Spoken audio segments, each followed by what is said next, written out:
This video is brought to you by Zen. It's a shopping cart with an app with big time benefits for you. To find out more, check out zen.com. What's good? Brian Tong here, and welcome to the Apple Bits for everything good and bad inside the world of Apple. And look, we're going to jump right in, and we start off with the first look of what's believed to be Apple's third generation AirPods.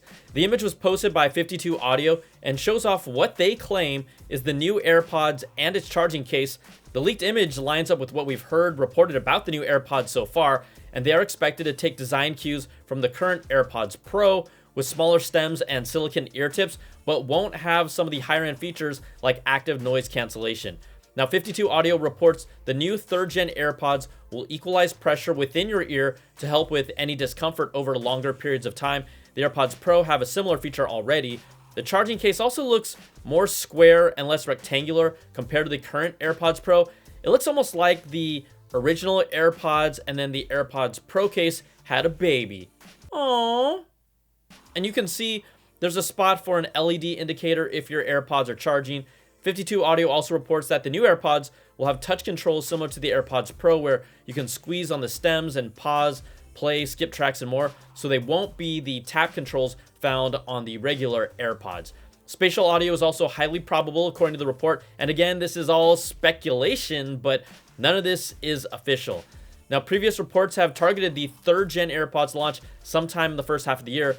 52 Audio says they will debut at the beginning of March, but the latest report from Bloomberg's Mark Gurman says there will be no event on the rumored March 16th date that's been thrown around. Now, we know Apple could still have a launch event sometime in March, and from what we've heard, that March event, or maybe it just ends up being an online announcement, will be for the long-awaited AirTags and the new 2021 iPads. There's just been no indication that AirPods 3 will be part of that. Now, there's also a whole bunch of iPhone news, so let's get you all caught up with that. Bloomberg's Mark Gurman reports that Apple has been working on a MagSafe Battery Pack for the iPhone 12 and future iPhones down the road. He says Apple has been developing it for at least a year, and it was originally scheduled to release months after the iPhone 12. Now, it would attach to the back of the iPhone 12 with the MagSafe system, and prototypes of the battery had a white rubber exterior. Apple has been testing it to make sure that the battery's magnetic attachment is strong enough to keep it in place while charging, and we saw how some of their MagSafe accessories didn't have the strongest connection.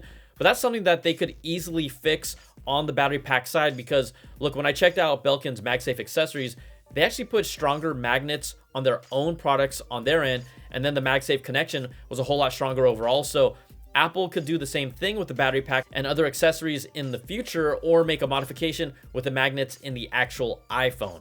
There's even evidence of this feature that was discovered by Mac Rumors in the latest iOS 14.5 beta code that says, to improve charging efficiency and maximize available battery life, the battery pack will keep your phone charged at around 90%. That would be the MagSafe pack. Now, Gurman's report says the development has been hindered with software issues when the iPhone and the battery pack are attached, and then it gets an error indicating that's overheating. There's also reportedly issues when using the MagSafe battery pack on top of a case as well, and these issues could even cause it to be delayed or just scrapped as a whole. In the same report, Gurman mentions how Apple has internally talked about letting its own devices like Apple Watch, AirPods, and iPhones charge each other. But then he squashes that, saying that it's not happening anytime in the near future. If you remember, as far back as the iPhone 11, according to reports, it was planned for that iPhone, but was later scrapped. And I don't think it's a must-have feature, but it's a real nice to have, especially when you've been able to reverse wirelessly charge an iPhone on a Samsung Galaxy phone for several years. But that's not all from Bloomberg, because we've seen how Apple is taking control of their future by controlling the chips that go into them. We've got the A series chip in the iPhone, and now, right, the M1 chip and beyond that's really expected to transform the future of the Mac. Well, Apple is now looking to hire engineers to work on the next gen 6G wireless connectivity based on their own job listings. Now, the description of the job posting says, people hired for the positions will research and design next generation 6G wireless communication systems for radio access networks. And let's not get ahead of ourselves, because 6G wireless technology isn't expected to be rolling out until sometime around 2030, but Apple clearly wants to be at the forefront of this. We know 5G is here. I guess it's more kind of here, but it's still not everywhere, and performance varies depending on where you are. we're really in the early phases of true 5G wireless coverage in the US. But don't forget, Apple acquired Intel's wireless modem business to eventually build their own modem for their own iPhones. So instead of waiting on suppliers like Qualcomm, they would be able to integrate their own hardware and software features and optimize it for their system on their own timetables. Now, Apple will probably be using Qualcomm's Snapdragon X60 modem for this year's iPhone, and then the Snapdragon X65. That's the world's first 10 gigabit 5G modem in the 2022 iPhones. But after that, some are predicting that Apple will finally switch to their own in-house 5G modem in iPhones by 2023. Now, late last year, Apple joined the NextG Alliance Group, and it seeks to advance North American mobile technology leadership in 6G and beyond over the next decade while building on the long-term evolution of 5G. It has other members, including Qualcomm, Google, Samsung, all the big phone carriers and more. AT&T already has its own engineers working on 6G, and the technology could bring us speeds more than 100 times faster than 5G. But don't worry, like, it's okay to upgrade your phone right now because 6G is coming in about 10 years. All right, let's get to more iPhone stuff. And if you missed this, here's the latest leaks from Max Weinbach and Everything Apple Pro that add to this long list of everything we've heard so far about the 2021 iPhone. According to them, Apple is planning to include an always-on display in the iPhone 13, similar to what we've seen from Android phones for years. And then the recent always-on display for the Apple Watch, that allows you to see minimal information on the display without having to power on the screen or unlock it. Now, this has been rumored since the iPhone first got an OLED display with the iPhone 10. Well, OLED displays use less power since each individual pixel can be turned on or off, which saves power overall. And if an always-on comes to the new iPhone, that doesn't really impress me because it's about time.